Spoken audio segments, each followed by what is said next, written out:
Frères et sœurs, en ce 7e jour, demandons au Seigneur le don de piété, d'affection filiale envers le Père. Méditons avec l'épître de Saint Paul aux Romains, 8e chapitre, du 14e au 17e verset. En effet, tous ceux qui se laissent conduire par l'Esprit de Dieu, ceux-là sont fils de Dieu.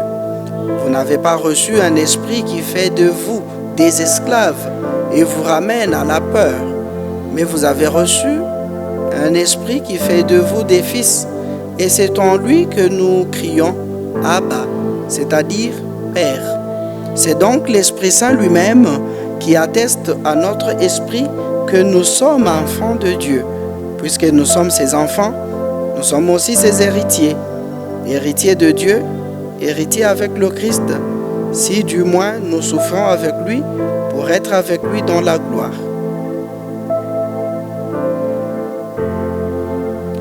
Méditons à présent avec le pape François dans son audience générale du 4 juin 2014.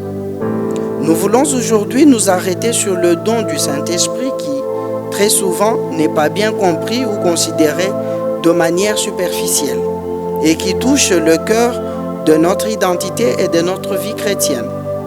Il s'agit du don de la piété. Il faut immédiatement préciser que ce don ne signifie pas avoir compassion de quelqu'un, avoir pitié de son prochain, mais il indique notre appartenance à Dieu et notre lien profond avec lui. Un lien qui donne un sens à toute notre vie et qui nous maintient solides en communion avec lui, également dans le moment le plus difficile et compliqué. Ce lien avec le Seigneur ne doit pas être entendu comme un devoir ou une imposition. C'est un lien qui vient de l'intérieur. Il s'agit d'une relation vécue avec le cœur. C'est notre amitié avec Dieu qui nous a été donnée par Jésus. Une amitié qui change notre vie et qui nous remplit d'enthousiasme, de joie. C'est pourquoi le don de la piété suscite tout d'abord en nous la gratitude et la louange. Tel est en effet le motif et le sens le plus authentique de notre culte et de notre adoration.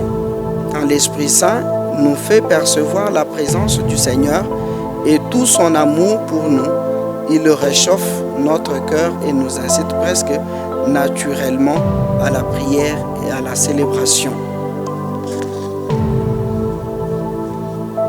Méditons quelques instants la parole de Dieu.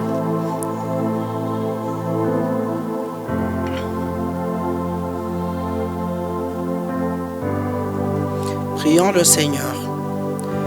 Que ton peuple exulte en tout temps, Seigneur, d'avoir retrouvé grâce à ton esprit la sagesse de son âme, puisqu'il se réjouit aujourd'hui d'être rendu à la gloire de tes fils adoptifs, qu'ils attendent le jour de la résurrection dans l'espérance du bonheur promis. Amen.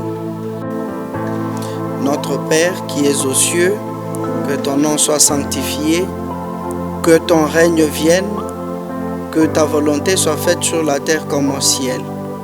Donne-nous aujourd'hui notre pain de ce jour. Pardonne-nous nos offenses, comme nous pardonnons aussi à ceux qui nous ont offensés, et ne nous laisse pas entrer en tentation, mais délivre-nous du mal. Amen. Je vous salue Marie, pleine de grâce. Le Seigneur est avec vous. Vous êtes bénie entre toutes les femmes, et Jésus, le fruit de vos entrailles, est béni. Sainte Marie, Mère de Dieu, priez pour nous pauvres pécheurs, maintenant et à l'heure de notre mort. Amen. Le Seigneur soit avec vous et que Dieu Tout-Puissant vous bénisse, le Père, le Fils et le Saint-Esprit. Amen.